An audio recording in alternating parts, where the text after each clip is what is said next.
Thaís, tem um problema seríssimo aí para o governo. Vai acabar juntando uma coisa com a outra. Os estados estão furiosos com o veto agora, por exemplo, ao repasse do Fundeb. Isso provavelmente respinga nas dificuldades que o governo está demonstrando ter de colocar de pé esse pacote de benefícios. O que está na mesa? O que é possível? O pacote de benefícios é fundamental do ponto de vista da campanha eleitoral dele. O que está na mesa, William? Ontem o Caio Junqueira antecipou essa informação aqui na CNN, falando que o governo poderia desistir de compensar os estados e é fato, é isso que deve acontecer. A ideia do governo é usar a proposta de emenda à Constituição, aquela que abre o espaço no teto fiscal de 26,9 bilhões de reais, que seria para compensar os estados que zerassem o ICMS do diesel, para fazer o quê? Mudar a redação dessa proposta de emenda à Constituição e aí incluir nela a recriação do auxílio emergencial no valor de R$ 200, a criação de um voucher caminhoneiro no valor de R$ 1.000 para cada caminhoneiro autônomo e dobrar o pagamento do Vale Gás. Isso tudo, na soma, daria exatamente esse valor, um pouquinho mais, 27, 28 bilhões. Só que nessa PEC também tem que vir o estado de emergência para, na avaliação de uma ala importante do governo, o governo não ser pego pela legislação eleitoral, William. Nós vamos entrar nesse aspecto. A Raquel andou estudando isso, inclusive os custos. Vou pedir só um instantinho para você, Raquel, se vai vir com esse detalhamento. Eu queria passar a palavra agora, no momento, a você, Caio. O que está na mesa? Está na mesa um pacote social para tentar reverter as dificuldades do presidente Jair Bolsonaro. Não, tudo bem, mas que pacote? Não, esse que a Thaís citou, né? Que a gente colocou, que a gente vem trabalhando. Vale Gás, voucher caminhoneiro e a gente chama de auxílio emergencial ou aumentar o Auxílio Brasil, porque na verdade é um auxílio emergencial temporário de 6 meses. E acho que mesmo se isso não der resultado eleitoral, pode vir mais por aí. Acho que está bem claro para o governo que ele não quer perder a eleição, claro, embora esteja desarticulado e desorganizado. Então, não se encerra aqui. Se daqui a 1 mês, 2 meses, continuar a dificuldade, eu apostaria que pode vir mais. Embora o líder no Senado diga para emergência, não. Sim. O estado de emergência, Sim. Né? Mas pode vir mais pacote de bondades, vamos dizer assim, principalmente para essa faixa do eleitorado, cuja renda é de até 2 salários mínimos, que é metade do eleitorado. Raquel, nossa William, só number. informação importante. Todas Claro, essas medidas que a gente citou aqui, elas já têm o aval do Ministério da Economia. Ok. Raquel, você quer ir ao telão e nos trazer os custos fiscais estimados disso? Quer deixar um pouco para depois? Você quer falar primeiro da questão eleitoral? Eu acho que eu vou complementar primeiro a Thaís e o Caio na questão eleitoral e depois da legislação, a gente discute os custos. Eu passei o dia conversando com especialistas em direito eleitoral para tentar responder essa pergunta. É uma questão bem nebulosa. O governo, a lei eleitoral diz que você não pode criar programa social e também não pode reajustar programa social, fazer reajustes significativos em ano de eleição. E tem ampla jurisprudência sobre isso. O TSE já cassou inúmeros prefeitos, governadores por causa disso, né? Já deixou inelegível, etc. O governo se escora em 2 pontos. Ele está, primeiro, quem quer que isso venha por uma PEC. Não fui eu, foi o Congresso. E depois vim com esse estado de emergência, um crédito extraordinário, embarcando na questão da guerra da Ucrânia. E aí os especialistas enxergam 2 problemas. O primeiro, que o Congresso pode autorizar, mas quem executa é o Executivo. Portanto, então, é o responsável. É ele que vai implementar a política. E não importa, o Congresso autorizou, mas o presidente Jair Bolsonaro se beneficiou. A lei pune os 2 pontos. Então, se um governador ele adota esse tipo de medida e o apadrinhado dele é beneficiado, o apadrinhado também é punido. Vamos fazer o seguinte, Caio, você nos indica de que maneira a área jurídica eleitoral do governo está vendo essa questão, como é que escapa dessa, enquanto a Raquel vai até ali o telão, que ela tem os números. Vac, há 1 mês, 2 meses, havia uma preocupação maior com essa questão de infringir a legislação eleitoral, mas tem uma justificativa, vamos dizer assim, sociopolítica, né, por parte do governo, de integrantes do governo, de que se trata de uma emergência, a população está passando fome, então justificaria-se afrontar a legislação eleitoral, quando a gente sabe que há, sim, de fato, uma tentativa do universo político que vai pedir voto em outubro de manifestar que está fazendo alguma coisa.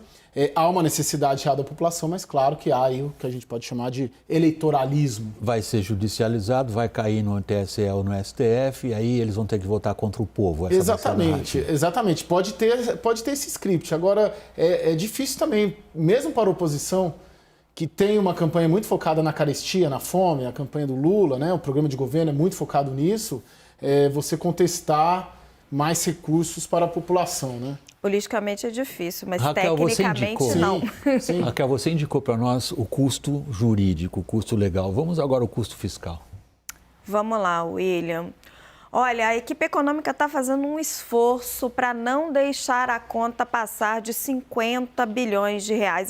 As estimativas são as seguintes. O reajuste do Auxílio Brasil, ou o chamado auxílio emergencial, passando aí de R$ 400 para R$ 600, custaria 22 bilhões de reais. Dependendo da quantidade de beneficiados, o voucher de R$ 1.000 para os caminhoneiros sai por outros 5 bilhões. O aumento do Vale Gás, mais 1 bilhão, e completa esse pacote a desoneração de PIS/COFINS da gasolina e do etanol com 17 bilhões de reais. Total, 45 bilhões por enquanto. Como não está previsto nenhum corte de despesa para compensar, boa parte dessas medidas estoura o teto de gastos, só que não será a primeira vez. Mudanças constitucionais para burlar as regras fiscais viraram rotina. A PEC dos precatórios, vocês vão se lembrar, ela postergou 106 bilhões de reais em dívidas judiciais. Depois, o governo abriu mão de 63 bilhões para reduzir o IPI. O PLP 18, que corta o ICMS de itens essenciais, que Bolsonaro acabou de sancionar, pode ter um impacto negativo de 65 bilhões nas receitas dos estados. O pacote de combustíveis, portanto, é apenas o mais recente dessa fila. Raquel, quer voltar a se sentar para eu poder usar a Thaís aí no setor? Obrigado, Raquel. Thaís, estamos com você de volta no nosso telão. Thaís, você encerrou a sua mais recente participação agora dizendo o Ministério da Economia endossa. Os números que a Raquel colocou aí são muito pesados. O Ministério da Economia endossa até a parte da PEC, aqueles 28 bilhões. Mas foi a solução, William, é a solução. E integrantes ali do Ministério da Economia têm dito que o fiscal está preservado. O fato é que não tem como fazer algo sem ser por meio de um extrateto, sem mexer nesses valores. O governo percebeu e há uma cobrança quase que permanente do presidente Jair Bolsonaro de que é preciso adotar medidas práticas. Por quê? Porque eles tiveram o mais recente reajuste ali batendo na porta 2 dias depois que eles conseguiram aprovar a medida no Congresso que mexia com o ICMS, que na prática poderia fazer pode fazer, né, com que aquela medida vire pó. Então, o presidente Jair Bolsonaro cobra por medidas que atinjam esse eleitor que a gente viu agora há pouco na pesquisa Datafolha. O eleitor mais pobre, que recebe o Auxílio Brasil, mas que mesmo assim está votando no ex-presidente Lula. William, eu queria pegar a palavra agora. O ministro Paulo Guedes, ele resistiu ao quanto ele pôde a esses subsídios. Na avaliação de pessoas que eu ouvi, até mencionei isso ontem, ele errou, porque a guerra da Ucrânia já está com 100 dias. Se ele tivesse decretado isso lá atrás, talvez tivesse um pouco mais de aceitação. Um subsídio específico, como o voucher caminhoneiro, o subsídio do Vale Gás, ele é muito melhor do que você mexer de uma forma desarrazoada na conta dos estados. Você vai diretamente em quem precisa. Isso aí tá correto. Só que o governo perdeu o timing e o impasse que ele tem na legislação eleitoral não é pequeno. Uma dúvida que eu tenho, até, Raquel, que eu fiquei refletindo e algumas fontes falaram, em fevereiro, quando teve o debate sobre os subsídios, a PEC, que o Flávio Bolsonaro, o pessoal apoiava, do Carlos Fávaro, né? Lá o senador do PSD do Mato Grosso, foi batizado pela equipe econômica de PEC kamikaze. Por isso que eu estou falando que ele resistiu. Agora, minha memória é meio, né? Sou o segundo mais velho daqui, dessa bancada. Muito longe, mas tudo bem. Mas eu não sei se era a mesma coisa. Eu não sei se muito era... parecido, Era Caio. parecida, né, Thaís? Aquele texto da PEC, que foi chamada de PEC kamikaze, ela tinha...